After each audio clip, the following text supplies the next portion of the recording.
Depois das Olimpíadas, a população do Rio de Janeiro volta a sofrer com a calamidade na saúde pública. Em um dos maiores hospitais, por exemplo, a quantidade de comida não é suficiente para os pacientes. Nas imagens, médicos e funcionários do Hospital Estadual Getúlio Vargas, no Rio, aparecem revoltados. Eles paralisaram as atividades e foram até a direção da unidade denunciar o que não aguentam mais. O banheiro está sem condições de uso e há falta de higiene na cozinha. Restos de alimentos, lixeiras sem tampa e panelas sujas. E, para piorar, não há quantidade suficiente de comida. E o que está sendo servido é apresentado de forma improvisada. Serviram uma sopa de feijão com macarrão horrível. Angu com couve. A gente passamos fome aí nesse hospital. O Sindicato dos Médicos do Rio considera essa situação como estado de calamidade e lembra que a alimentação é parte do tratamento de um paciente em recuperação. O sindicato também criticou a organização social que responde pela alimentação. O que pacientes e funcionários querem entender é por que a despensa do hospital tem um bom estoque de mantimentos, como mostram essas fotos. Eu acho que o que pode estar acontecendo é um ato de sabotagem, né? Eles estão com um repasse atrasado por parte do governo do estado, estão usando os pacientes e os servidores para que o governo do estado garanta o repasse que é devido a essa organização social. Ontem, o Jornal da Record também mostrou um flagrante de atendimento improvisado num hospital em Duque de Caxias, na Baixada Fluminense. Além da superlotação, as gavetas dos remédios estão vazias. Além disso, os salários estão atrasados mais uma vez. O governador em exercício do Rio, Francisco Dornelles, aprovou o orçamento de 2017, mas fez vetos a uma emenda que garantiria o repasse integral de 12% da verba destinados à saúde. A gente não aguenta mais trabalhar em péssimas condições e a gente vê outra pessoa sofrendo e a gente sem poder fazer nada, o mínimo. A direção do Hospital Estadual Getúlio Vargas informou que as refeições agora serão entregues por um fornecedor externo. E a Secretaria de Estado da Saúde disse que a segunda parcela do pagamento do salário dos colaboradores será feito assim que os recursos para a pasta forem disponibilizados. Ou seja, não há previsão. O Ministério Público Federal do Rio vê indícios de corrupção nas obras para os Jogos Olímpicos. Um levantamento preliminar revelou que 600 milhões de reais dos cofres públicos foram usados no evento. Enquanto o Brasil comemora o sucesso das Olimpíadas, o Ministério Público Federal investiga a falta de transparência no uso de dinheiro público para a realização dos Jogos. Segundo os procuradores, os contratos firmados pelo Comitê Olímpico Brasileiro estão sob suspeita de corrupção e improbidade administrativa. A investigação se estende desde a construção das arenas olímpicas até as obras de preparação do Rio para receber o evento. Entre elas, o programa de despoluição da Baía de Guanabara, que nem chegou a ser concluído. O COB diz que o evento não contou com recursos públicos, mas os procuradores detectaram a utilização de 600 milhões de reais do governo federal, estado e município, principalmente com energia, segurança e transporte. O pedido hoje, já com liminar, é transparência, abrir essa caixa preta. Um evento como esse, não há como se conceber que ele permaneça sobre as leis de entidades privadas. É um evento público. De acordo com o Ministério Público Federal, falta transparência em todos os contratos administrados pelo COB. O balanço financeiro dos últimos anos foi divulgado no site da Rio 2016, mas não incluíram as despesas deste ano, período em que ocorreu o maior volume de gastos. E não foram apenas os valores gastos em instalações olímpicas e nas obras de infraestrutura que chamaram a atenção do Ministério Público Federal. Os procuradores também suspeitam de serviços contratados às pressas com o objetivo de injetar dinheiro público no evento. Um exemplo seria o repasse de 25 milhões de reais para a promoção de uma empresa estatal do setor de exportações durante a realização da festa de encerramento dos Jogos Olímpicos. Um contrato que foi concluído com os jogos já em curso e nós não compreendemos bem qual foi o retorno para essa entidade. A Apex Brasil informou que o contrato para a projeção do nome da marca no Maracanã foi uma iniciativa de promoção dos negócios brasileiros no exterior e não revelou o valor.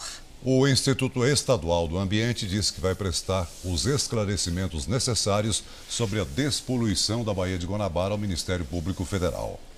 Uma pesquisa revela que comerciantes de São Paulo estão conseguindo equilibrar os estoques depois de um longo período de recessão. Este é o melhor momento desde agosto do ano passado. Se tem promoção demais ou o cliente não acha o que quer, é porque a balança está pesando mais para um lado do que para o outro. Dona Maria Lucélia encontrou a fritadeira, mas não foi fácil. A gente vem procurar, o pessoal reclama que tem crise, que não tem cliente, a gente vem procurar um produto e não tem. O estoque de uma loja funciona como um medidor econômico. Se sobra produto, é porque o comerciante comprou em excesso ou as vendas caíram muito rápido. E se falta, é porque a reposição é lenta demais. Nos dois casos, há prejuízos para os lojistas. Mas a última pesquisa feita pela FEComércio de São Paulo revela que os comerciantes estão bem próximos de encontrar esse equilíbrio.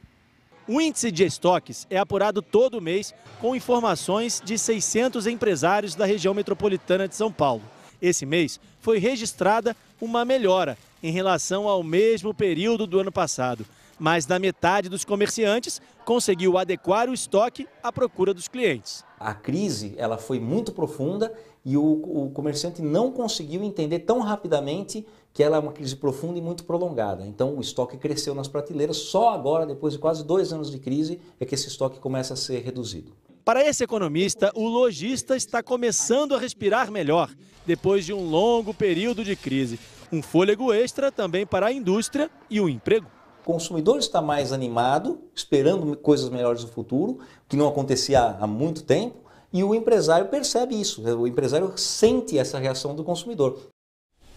O ministro da Fazenda insiste na aprovação ainda este ano da emenda constitucional que estabelece um teto para gastos públicos. E a pressão por aumento de despesas, como o reajuste nos salários do Supremo, provoca o primeiro racha na base de apoio ao governo Temer. Henrique Meirelles chamou os parlamentares para uma conversa olho no olho no Ministério da Fazenda. O governo apela para que aconteça até novembro a votação da emenda constitucional que fixa um teto para os gastos públicos.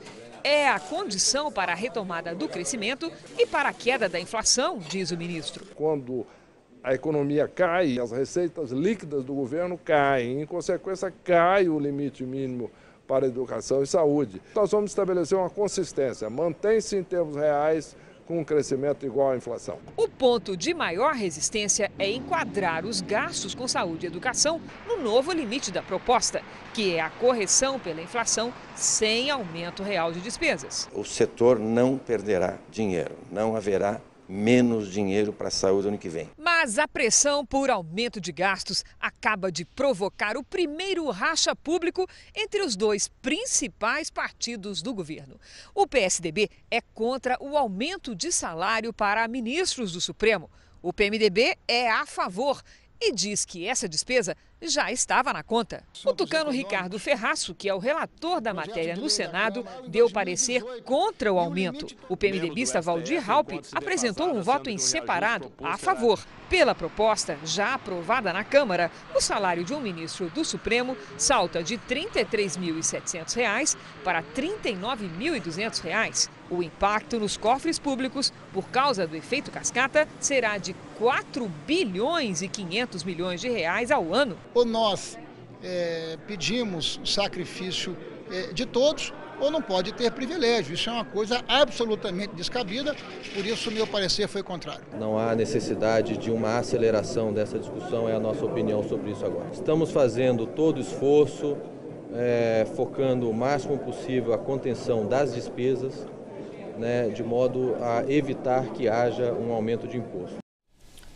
Comprar um carro é sempre uma realização, mas exige planejamento financeiro por causa do preço alto. Pois é, e não é só o custo do carro, não. A maioria esquece de colocar no orçamento o gasto com a manutenção e isso também ficou mais caro de um ano para cá. O Mike querendo subir na pia. O último gole de chocolate, o beijo na mulher. Tchau, tchau, Mike. O tchau pro Mike. Até mais tarde, hein? Se comporta. Hora do Rafael ir para o trabalho. Ô, Rafael, nesse trânsito de São Paulo aí, você vai ficar quanto tempo no carro? Ih, rapaz, só vim pegar o celular, agora eu tô indo de ônibus. Ah, não vai de carro, não? Não, que isso. O Rafael mudou depois de botar tudo na ponta do lápis. Eu gastava em torno de uns R$300 por mês. Hoje eu não gasto mais de R$100 de combustível. Na região, o estacionamento está por volta de R$350. Mais R$350 você iria gastar? R$350. Já deu aí uma economia de R$550. Faz diferença, né? Faz diferença, faz muita diferença. Transporte público ou próprio carro? Quem já tem essa dúvida, certamente começa a pensar ainda mais no assunto quando a diferença de custo entre as duas opções aumenta. É o que vem acontecendo. E um levantamento mostra o quanto pesa usar e manter um carro. E olha, tá bem mais caro. Como referência, a categoria mais vendida. Modelos menores, com gastos mensais durante 3 anos. De combustível, R$ 222. Com seguro, R$ 187. Nas revisões, R$ 34. Com manutenção, mais R$ 40. Desgaste de pneus, R$ 12. E os impostos, R$ 124. Em média, R$ 619 por mês. Quase 13% a mais do que no ano passado. Números para levar em conta na hora de comprar o veículo. Prospecte o veículo que atende às suas necessidades e que economicamente lhe permita fazer o melhor uso dele e o uso mais frequente. O Rafael, por enquanto, vai deixar mesmo o carro na garagem. É melhor do que o carro. Você fica bem menos estressado, consegue trabalhar melhor. Eu acho que vale realmente a pena. Vai ser difícil voltar para o carro, então? Vai ser difícil voltar para o carro. A polícia montou um forte esquema de segurança para o interrogatório de presos em Florianópolis. Eles são acusados de promover uma onda de atentados em Santa Catarina no ano passado. Ruas interditadas, agentes e policiais fortemente armados. O comboio com batedores trouxe os presos até o fórum no centro de Florianópolis. Cuidado redobrado com a segurança também no interior do prédio. Durante a audiência, os réus permaneceram o tempo todo algemados. Eles foram interrogados pelo juiz Rafael Bruning, da Vara do Crime Organizado. No total, são 59 presos, acusados de promover uma onda de ataques contra ônibus e bases policiais em outubro de 2014. Entre eles estão os chefes de uma facção criminosa que age em Santa Catarina. Segundo as investigações, as ordens para os atentados teriam partido de dentro dos presídios. 13 acusados estão em penitenciárias federais do Norte e Nordeste. Eles serão ouvidos por videoconferência nas próximas semanas. Semana que vem tem mais uma leva para ouvir, aproximadamente uns 15 também, e a expectativa é até 5 de outubro ter realizado o interrogatório deles todos, dos 59. Devido ao grande número de réus, o processo é um dos mais complexos da Justiça em Santa Catarina. As sentenças devem sair até o fim do ano. Os brasileiros suspeitos de planejar atos terroristas devem continuar presos pelo menos até o mês que vem, mesmo com o fim das Olimpíadas. O grupo detido em julho se organizava pelas redes sociais. Nenhuma ocorrência ligada ao terrorismo foi registrada durante os Jogos Olímpicos do Rio. Os 14 suspeitos seguem detidos no Presídio Federal de Campo Grande, com base na lei antiterrorismo. De acordo com as investigações da Polícia Federal, o grupo tentou comprar um fuzil no Paraguai, o que levantou a hipótese de uma ação terrorista durante as Olimpíadas. Os presos aqui no Brasil poderiam ter relação com o grupo terrorista Estado Islâmico. A Justiça de Curitiba entendeu que o prazo inicial de 30 dias não foi suficiente para concluir as investigações e prorrogou por mais um mês a detenção dos presos da primeira fase da operação. Ao final desse prazo, a Polícia Federal ainda pode pedir para estender a prisão. Caso contrário, os suspeitos receberão tornozeleiras e voltarão para casa. O jornalista e apresentador Luiz Felipe Goulart de Andrade morreu hoje em São Paulo, aos 83 anos. Ele estava internado com problemas cardíacos. Goulart de Andrade, como era conhecido, foi um dos primeiros a usar o plano sequência nas reportagens. Vem comigo. Era assim, com essa frase, que Goulart de Andrade contava as histórias nas reportagens. Uma ventania aqui, rapaz, olha. O repórter pioneiro da TV brasileira nasceu no Rio de Janeiro. A carreira jornalística começou em um jornal de Copacabana. O jornalismo foi vivido por ele intensamente. E um banho sofrado pelo vento, ó. Passou pelas principais emissoras do Brasil.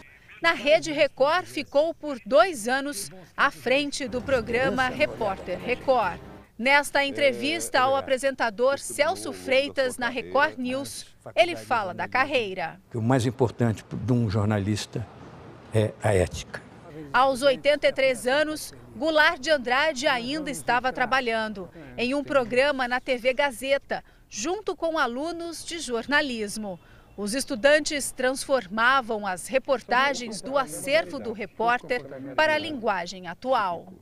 Nos meus 60 anos de profissão de repórter, São Paulo me deu pelo menos 30 de conteúdo para garantir a minha profissão. Goulart de Andrade tinha problemas no coração e morreu depois de uma parada cardiorrespiratória em um hospital na zona sul de São Paulo. Ele deixa 3 filhos, 3 netos e uma bisneta.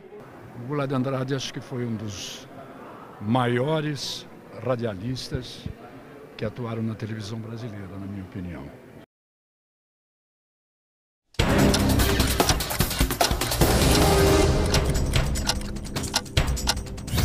O Tribunal de Justiça do Distrito Federal determinou o afastamento dos integrantes da mesa diretora da Câmara Legislativa do Distrito Federal. Foram cumpridos 8 mandados de condução coercitiva. 5 deputados são suspeitos de receber propina de empresas que prestam serviço de UTI ao governo do Distrito Federal. No Rio de Janeiro, 2 integrantes do Comitê Olímpico da Irlanda prestaram depoimento. Eles e outros executivos são investigados no esquema internacional de venda ilegal de ingressos para as Olimpíadas. Ainda no Rio de Janeiro, 2 dias depois do fim dos Jogos Olímpicos, o Aeroporto Internacional do Galeão registrou grande movimento. Até o final da noite, mais de 3.000 pessoas, entre delegações e turistas, devem deixar a cidade. Mesmo com a recessão na economia, o Porto de Santos, o maior do país, passa por melhorias. A obra já ampliou a capacidade de exportação e criou novas vagas de trabalho. Quase 3 bilhões de reais para ampliar e exportar mais. É a maior obra em terminal portuário privado do país. A meta é que até o fim do ano, esses novos pontos de atracação estejam prontinhos para levar nossos produtos para o mundo. A crise econômica pode até ter atrasado um pouco, mas não afetou os projetos de expansão da empresa. A nossa capacidade operacional vai aumentar em 6 vezes com essa expansão. E se tem mais carga e operação, tem mais gente trabalhando. O processo seletivo está aberto. 400 vagas diretas serão criadas. Há 5 dias, Enaldo garantiu a dele. Operador portuário há 15 anos, amargou 1 ano sem emprego. Nesses 12 meses eu fui me virando com o jeito que dava. Quando tinha trabalho eu fazia, quando não tinha, ficava aguardando. Mas agora, graças a Deus... O trabalhador e o empresário estão otimistas. Números recentes mostram o bom desempenho do Porto de Santos nas exportações. Foram quase 10 milhões de toneladas em um único mês. Só a exportação de açúcar a granel cresceu quase 70%. Esse é um dos principais terminais de açúcar do país. Mesmo na crise, conseguiu manter o quadro de funcionários e bateu recorde de movimentação. Nós procuramos, obviamente, manter os empregos das pessoas, alinhando sempre a produtividade com a nossa capacidade de embarque dos navios. Se há poucos anos as filas de caminhões atrasavam as operações do Cais Santista, hoje, sistemas informatizados agilizam todo o processo. Por isso, mesmo em tempos difíceis, foi possível comemorar. Nós já estamos olhando para um horizonte muito mais feliz para o país. O Porto vai bem, obrigado. Nós agradecemos e estamos trabalhando para que o Brasil faça o que tem que ser feito.